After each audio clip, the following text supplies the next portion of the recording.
10 years, one warrant, and now everything catches up at once. But here's the real question. Is this justice delayed or accountability finally hitting hard? How's Jen?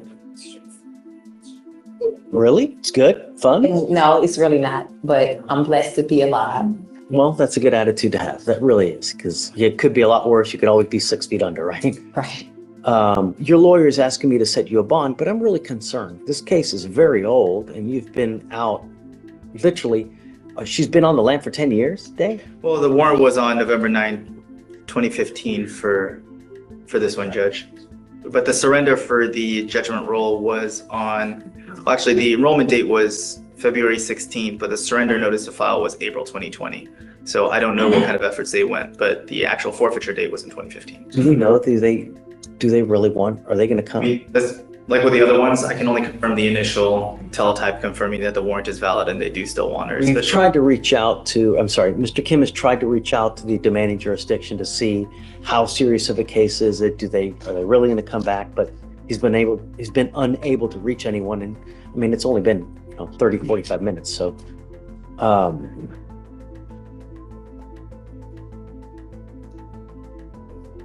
your lawyer's asking me to set you a bond.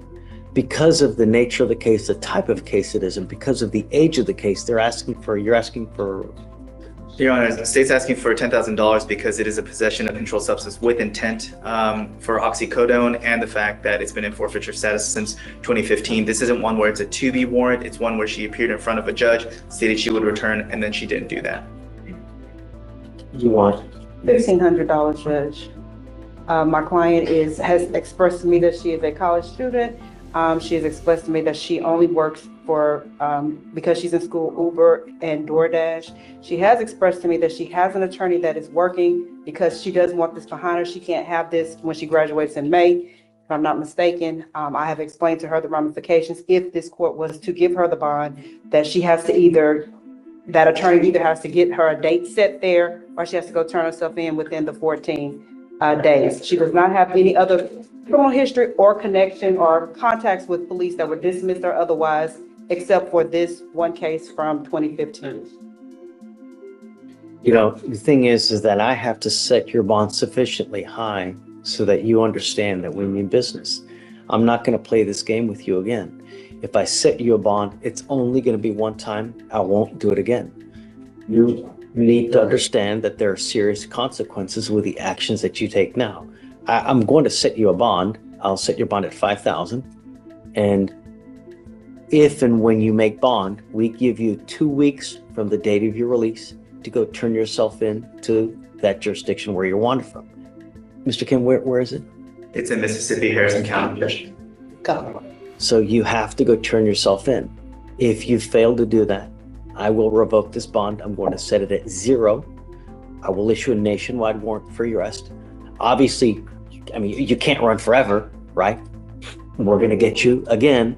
And this time I will physically hold you until Louisiana comes and gets you. Do you understand? This is where things shift. In court, bond isn't just about money. It's about risk and trust. And after disappearing for a decade, the judge isn't just setting a price, she's testing credibility. Okay. I do, Your Honor. Okay. So just knowing that he has made the bond for $5,000, is that something that you can, or you or your family is able to post? Because if not, $5,000 cash? It's $5,000. Oh no, I have a deaf baby. I'm a single parent. My husband died 3.5 years ago. I'm on a fixed income. That's why I do DoorDash, and that's why I do Uber on the side, just to help, So I said that to say that the waiver, if he sets the bond, then the waiver goes away. They don't come and get you. You don't get to have the bond and wait for them at the same time and see which one happens first. So if you're not going to be able to pay the money, then you can, the option is to leave the waiver that you have in place that you signed on, I think 2/27, and then let them see if they're going to come get you or not. But your time, you don't lose the time that you've already been in custody. So when you buy, I'm confused, when you behind. What did she waive? Right off 227? So you have 1, 2, 3, 4, 5, 6 days credit. We give them 14 days to come get you. If they don't come get you within the 14 days, we release you. They file a dismissal, I sign it, and then they let you go. If that happens, the warrant will always remain active, and that warrant will always remain active until you physically go back or somehow go back to Louisiana and take care of it. That said, if you want to make this bond, you have to withdraw that waiver that you have, and then you lose those 6 days. So if you withdraw it and you don't make the bond, you lose all that time, and you basically it's told until you re-waive or you make that bond. I only say this because of the age of the case and the fact that I didn't know she had counsel in Mississippi. It's very, very rare, but I have been seeing it happen here and there, is if local counsel there can get a new setting date. Like I said, it's incredibly rare. I can count on one hand the amount of times it's happened. What do you mean, get a new setting date? So even if they don't appear with sufficient evidence from our sheriff's office that she's in our custody and her persons is here, and for a variety of factors, I can't speak to Mississippi because I'm not licensed there and I don't work there, is whatever sufficient factors they have to set a new date for her to self-surrender versus outside of the fugitive, they will recall the warrant. So like I said, it's incredibly, incredibly rare, but only because of the age of the warrant and the fact that she has counsel there. But we don't know that. Well, but I'm saying if the information for that counsel can be sent to. I mean, I'm not going to give you a PR bond. This case is 10 years old. You've been I need you to understand that we mean business. I'm not here to play games. And so that's why we have to set it sufficiently high so that you realize that you have to have skin in the game so that we know that you're going to go back. I'll let you guys talk about it. I don't want you to make a decision here in front of everybody. So you guys talk about it. You know, I'm not stuck on the 5,000. I go back down a little bit, but it's not going to be much, you know, but.